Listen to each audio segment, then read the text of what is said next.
बांग्लादेश में अराजकता मानो कम होने का नाम नहीं ले रही। एक और बंदे की खोपड़ी में गोली उतार दी वहां पे। इतने में बांग्लादेश में एक और नेता के ऊपर जानलेवा हमला हो गया है। दरअसल बांग्लादेश की नेशनल सिटीजन पार्टी एनसीपी के डिविजनल प्रमुख और पार्टी के केंद्रीय आयोजक मोतालेब सेकदार पर जानलेवा हमला हुआ है। बांग्लादेश के हालात क्यों संभलने नहीं पा रहे? सिर्फ पिछले साल से जो तब्दीली का सिलसिला हसीना वाजिद साहिबा की रुखसती के बाद शुरू हुआ, वो मुसलसल जारी है। हालात आपको बांग्लादेश के अंदर बेकाबू नजर आते हैं और पाक फौज के किरदार के हवाले से भी बातें सामने आ रही हैं। इंडिया ने रिजेक्ट कर दिया है बांग्लादेश की इस असर्शंस को कि हम कोई किसी किस्म की भी इन्वॉल्वमेंट जो है वो कर रहे हैं या हमारी कोई इन्वॉल्वमेंट है। शेख हसीना कह रही हैं कि यूनिस के बस का नहीं है। मुझे लगता है यूनिस ही करवा रहा है ये सब। He is not the victim, he is the perpetrator. मैं ये कहना चाहता हूं, मोहम्मद यूनिस पूरी कोशिश कर रहा है। मोहम्मद यूनिस ने जान लगा दी है कि किसी तरीके से बांग्लादेश में आग लगे। इस घटना ने बांग्लादेश में बर्बाद हो चुकी सुरक्षा व्यवस्था को फिर से दुनिया के सामने उजागर कर दिया।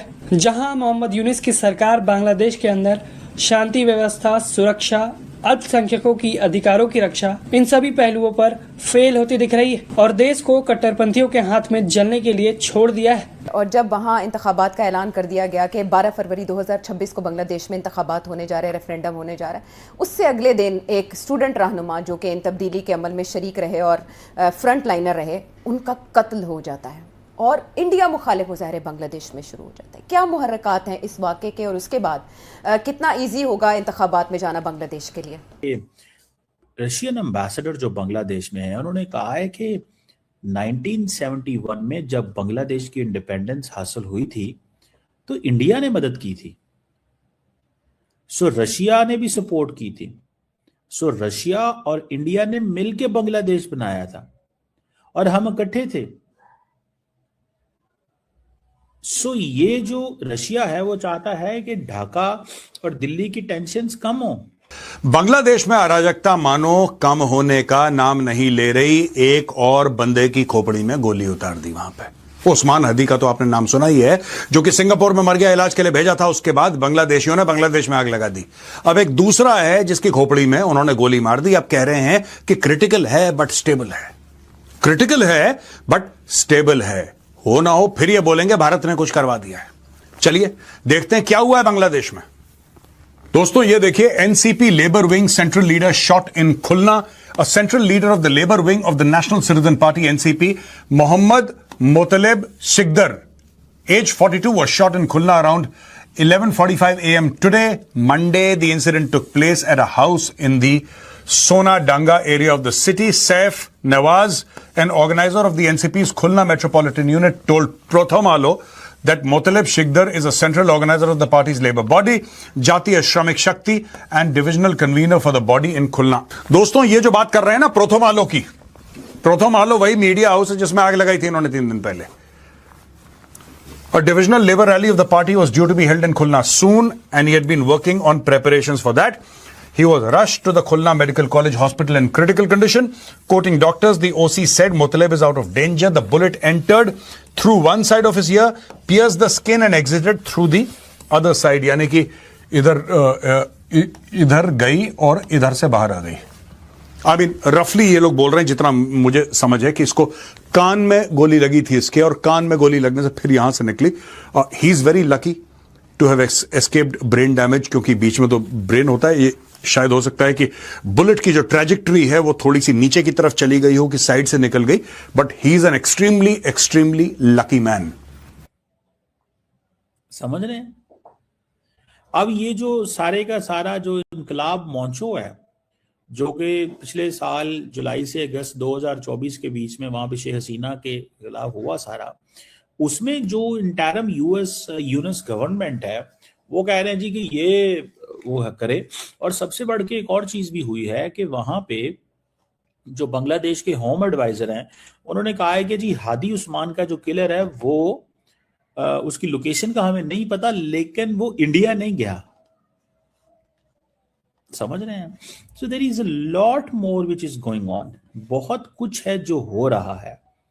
और ये चीज जो है ना, मैं when I am looking at this, so I do see this thing as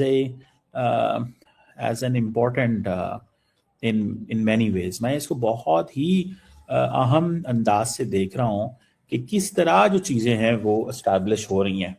आप अगर सिर्फ इतना देखें कि रशियन एम्बेसडर का ये कहना बड़ी बात है, लेट्स नॉट इग्नोर दिस। इसको इग्नोर नहीं किया जाना चाहिए, इसको इग्नोर नहीं किया जाना चाहिए।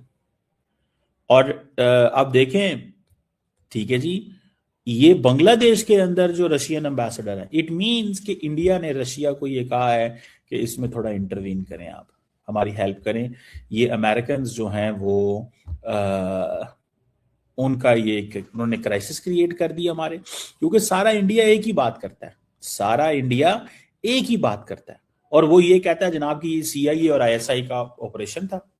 ठीक है जी, CIA और ISI का ऑपरेशन था, और ये चीज वो कह रहे हैं। ठीक है जी।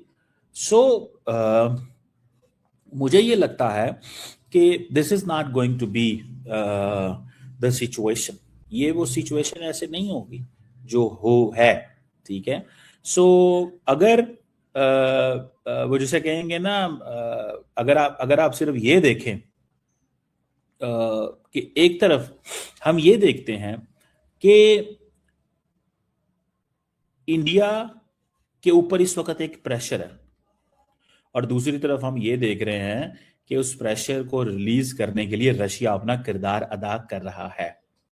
नमस्कार दोस्तों, जय हिंद। दोस्तों, बांग्लादेश भी पाकिस्तान के रास्ते पर तो पहले ही निकल चुका था, अब उसके परिणाम भी सामने आने लगे हैं, जिसे देखने के बाद पूरे पाकिस्तान में हलचल सा मच रहा है, क्योंकि वहां हर दिन उस व्यक्ति की हत्या हो रही है जिससे यूनुस सरकार को फायदा हो रहा है, और वो अपने जीतने के लिए किसी भी हद तक जा सकता है और किसी को भी मरवा सकता है। दोस्तों, जैसे जैसे ये खबर सामने आ रही है, पाकिस्तानी मीडिया चीख रही है कि ये भारत करवा रहा है, लेकिन दोस्तों वहीं पर अब उसके बीच में रसिया की भी एंट्री हो गई है। रसिया ने कहा है कि भारत और रूस ने मिलकर ही बांग्लादेश को बनाया था, और इस बात को बांग्लादेश को भूलना नहीं चाहिए। दोस्तों, जैसे ही ये खबर सामने आई, पाकिस्तानी मीडिया में शोर सा मच गया और वो चीखने लगे कि किस तरह से आखिर ये बात कर रहे हैं, और चिमक के तो आपने इस वीडियो में देखा ही है। दोस्तों, वीडियो पसंद आए तो वीडियो को लाइक करें, शेयर करें और चैनल को सब्सक्राइब करें। ये आप जरा सुने जो Russian ambassador which has already been created between the two nations, Bangladesh and India.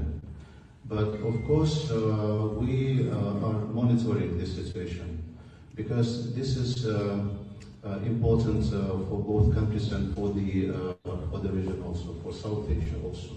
This is a geopolitical aspects and implications which negatively will followed by any